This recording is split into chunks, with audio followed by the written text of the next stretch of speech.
I'm expecting closer to 80 million on revenue, just shy of 80 million. Welcome back in, ladies and gentlemen. Today we are going to talk about specifically HIMS, but I want to look at what's going on with Meta still selling off, guys, reapproaching that 200-day moving average that I did a video on yesterday. Guys, if you didn't catch that video, check it out. It was pretty interesting. I'm looking for an entry between 185 to 215, so it looks like it could break that 200-day moving average and could possibly get to those levels. So another one, guys, how about BABA today? BABA down 6%. Now, I know they're going to report earnings, and I think there's some fear in that. SoFi's up about 1%, but guys, today, HIMS is coming in a little strong. HIMS is up 6%, guys. As we all know, it's been just a rough ride for this stock. Personally, guys, I thought this was a $7 to $8 stock, and I felt anything below that is a very good deal. Well, this thing hit $4 as a low, pretty much. 52-week low on it is $4.07. So let's get into what the heck's been going on, because it's done nothing but sell off from the 52-week high being $25, guys, $25.40, all the way down to $4 friggin' dollars. Like, you would think this company is going out of business, that they ran out of cash. And when I look at their balance sheet, I actually think they have a better balance sheet than a lot of the other small caps that we talk about on this channel. So let's get into it, guys. By the way, if you're new to the channel, you know what to do. Hit that like and subscribe. Help the channel out. Get the YouTube algorithm going. And let's get into 2 hours ago. I mean, this is nothing new with the stock, by the way. 2 hours ago, new product. Hims & Hers launches new line of mental wellness supplements with more options to help support stress, sleep, and lack of focus. That's something I personally need, guys. I don't know if it's because I drink too much caffeine, but I definitely have trouble sleeping and focus, and this is something that I would probably be interested in, okay? I think it's something that a lot of people would be interested in, considering that the times that we live in, right? When we think about, we always have our cell phone, we're working from home now. Work never really leaves our side for most of us, and I bet a lot of people fall into this right here. And with HIMS, they do their research, guys. So I think this is a high demand product. I like it a lot. Let's go down a little bit further. They're getting ready to launch fourth quarter results. And guys, if you've been following the channel, I said, what is the separation that's going to separate this huge sell-off that small caps are having? What's the separation? Here it is, guys.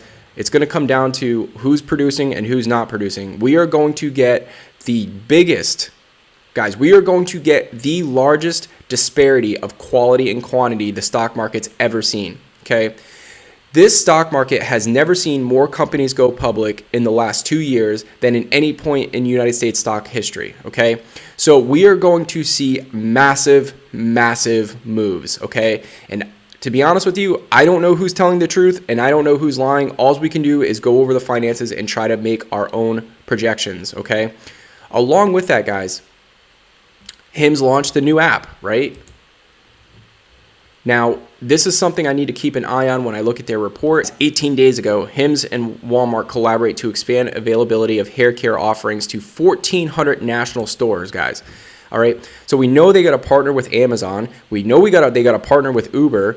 We know that they've grown their advisory board from 5 to 15 licensed doctors, okay? So it's just good news after good news after good news, but yet the stock goes from, it goes from a $10 stock all the way down to a $4 stock. So this is where you got to have the kahunas and step in and figure out if what you own is something that's going to come to fruition and pay you off, or what you own is trash. At the end of the day, is it trash? And it's our job to really read the financials and figure this stuff out. Now, you can definitely be deceived and lied. Numbers can be kind of not falsified, but could absolutely be fluffed to benefit companies. I'm seeing J-Lo advertise for them, Rob Gronkowski advertise. So they're getting, influencers out there pushing their products. Along with that, the product's available on almost every shelf, guys. There's not many stores you can go into right now and not see HIMS somewhere on the shelf, right? Well, let's take a look at this market cap, guys. The market cap right now is 910 million, okay? Let's see what's on the balance sheet for cash. And I know I've talked about this before, guys, okay? growing revenue over 70%. Now, I don't see any reason why that should stop, considering how many more outlets they're available now. Okay, whether that's through Amazon, whether that's through Walmart, whether that's through CVS, they're on too many shelves not to keep this going, in my opinion. Now, could I be wrong? Could they just be on the shelves and not moving?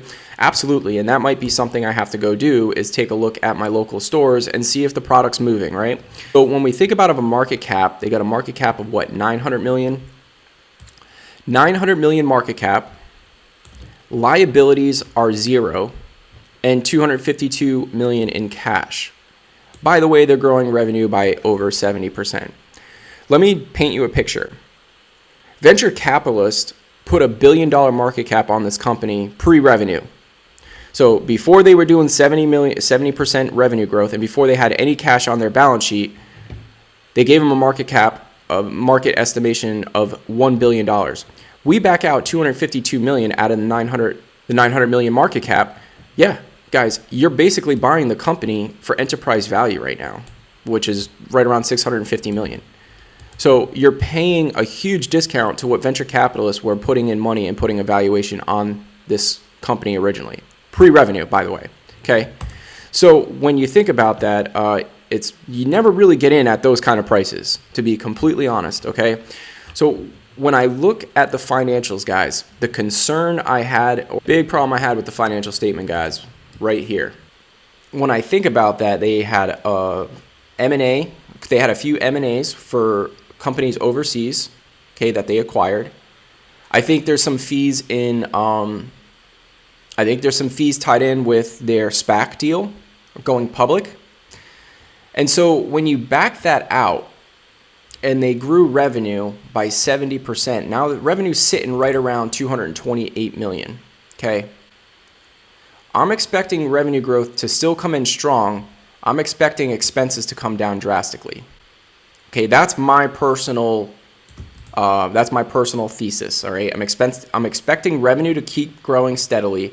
I'm expecting these expenses to come down. All right.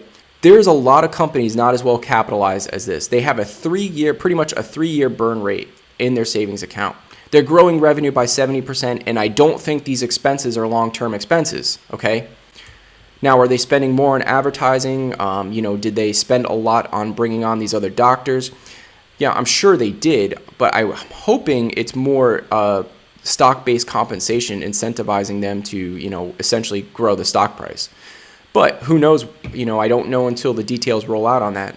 Based on 4 Wall Street analysts offering a 12-month price target for Hims and Hers, okay, average price target between $10.25 and $13, which is almost a 300% gain from where it is right now, okay?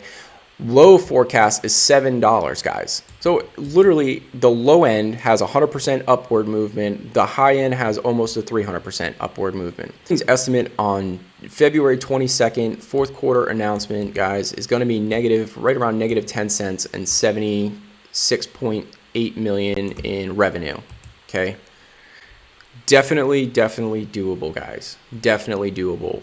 I am expecting a beat on consensus EPS. I'm expecting, man, I don't know if I'm being too greedy, but I'm expecting a very slight miss, guys. A very slight miss. A 4 to 5 cent miss. I think they can absolutely kill consensus EPS, and I think there'll be a small beat on revenue as well. Okay, expecting closer to 80 million on revenue, just shy of 80 million, maybe a 78 million estimate, 78 million on revenue, and about a negative 7 to 5 cent on EPS. Okay, that is what I'm expecting, guys. If I don't get this, if they go completely negative on EPS and they miss on revenue, definitely going to be disgusted with the stock, okay? Should be set up for a beat on both top and bottom, and I'm expecting this thing to get back to more normalized prices, anywhere, like I said before, between $7 to $8, okay? I'm expecting it to get to those price points again, all right? I think this sell-off has been just way overdone. They have almost 3 years of cash on the balance sheet. They're growing their revenue. A lot of the expenses came with M&A. My gut's telling me that this should be an easy beat for them, guys. and this should absolutely start driving the stock in a different direction. Okay. These are just my opinions. As always, hopefully you enjoyed my dive into HIMS today. I know it was requested to kind of give an update on what my thoughts were, and that's where I'm at, guys. That's why I haven't done a video on HIMS. I'm actually waiting for the quarterly report, as it's the only catalyst I can see that's going to turn whatever's going on in the market right now around. Okay, there's just this huge lump sum of selling for small caps, and within that, the only catalyst that's going to move these the opposite direction is going to be earnings, and it's going to move them hard, as we saw with Snap and as we saw with Pinterest, right? So all you need is a good earnings report to get this moat turned right back around, and this thing could skyrocket. So I'm expecting a beat both on EPS and revenue. Okay, slight beat on revenue, maybe a 1 to 2 million beat, and a pretty good beat on EPS, guys, as I think their expenses should come down, but maybe I'm wrong. As always, guys, appreciate your time. Thank you so much for spending it with me, and we will see you next time, investors. Peace.